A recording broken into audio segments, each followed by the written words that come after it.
ძალიან დატვირთული დღის წესრიგი გვაქვს. პირველ რიგში ვისაუბრებთ უკრაინის საკითხზე, რომელზეც ძალიან კარგი გეგმა შევიმუშავეთ. კერძოდ იმის თაობაზე, თუ რა შეგვიძლია დამატებით გავაკეთოთ რუსეთის ჩრდილოვან ფლოტთან მიმართებით. ეს მნიშვნელოვანია იმდენად, რამდენადაც ამას ნამდვილად დიდი გავლენა აქვს რუსეთის შემოსავლებზე ამ ომის დასაფინანსებლად.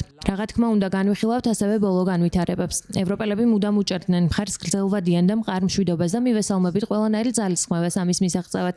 ნათელია, რომ ნებისმიერ გეგმაზე მუშაობაში ჩართული უნდა იყვნენ უკრაინელები და ევროპელები. უნდა გვესმოდეს, რომ ამ ომში მხოლოდ ერთი აგრესორი და ერთი მსხვერპლია. თუმცა რუსეთის მხრიდან დათმობები არ გვინახავს. თუ რუსეთს მართლაც სურს მშვიდობა, ცეცხლის უპირობო შეწყვეტას აქამდე დასთანხმდებოდა. უკრაინაზე თავდასხმების 93% სწორედ სამოქალაქო ინფრასტრუქტურაზე მოდის.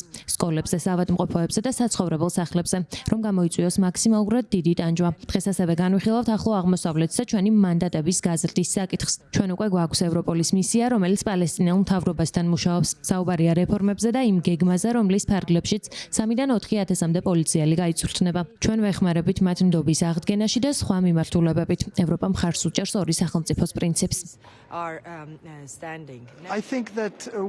ჩვენ მონაწილეობას ვიღებთ ამერიკის შეერთებული შტატების სამშვიდობო გეგმაში ახლო აღმოსავლეთში.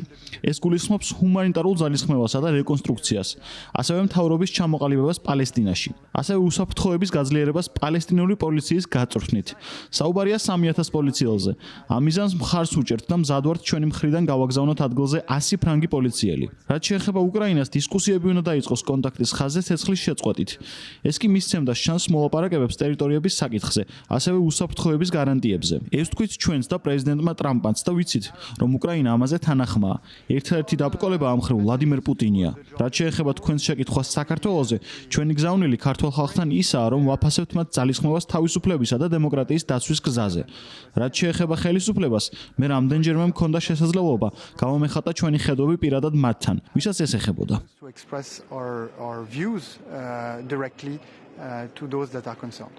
We commend peace efforts. ჩვენ მხარს ვუჭერთ სამშვიდობოსკენ მიმართულ ძალისხმევას, მაგრამ სწორედ ევროპაა უკრაინის მთავარი მხარდამჭერი და ეს სწორედ ევროპის უსაფრთხოებას ეხება. ამიტომ ველით, რომ ახალ გეგმებთან დაკავშირებით ჩვენთან კონსულტაციას გაივლიან. რუსეთი აგრესორია, იმედია, რომ მსხვერპლს არ მოუწევს თავდაცვის შესაძლებლობების შემცირება, არამედ აგრესორს შეუმცირდება აგრესიის განხორციელების შესაძლებლობები. ცუდი აქტორები იპოვიან ახალ გზებს, რომ ცუდად მოიქცნენ.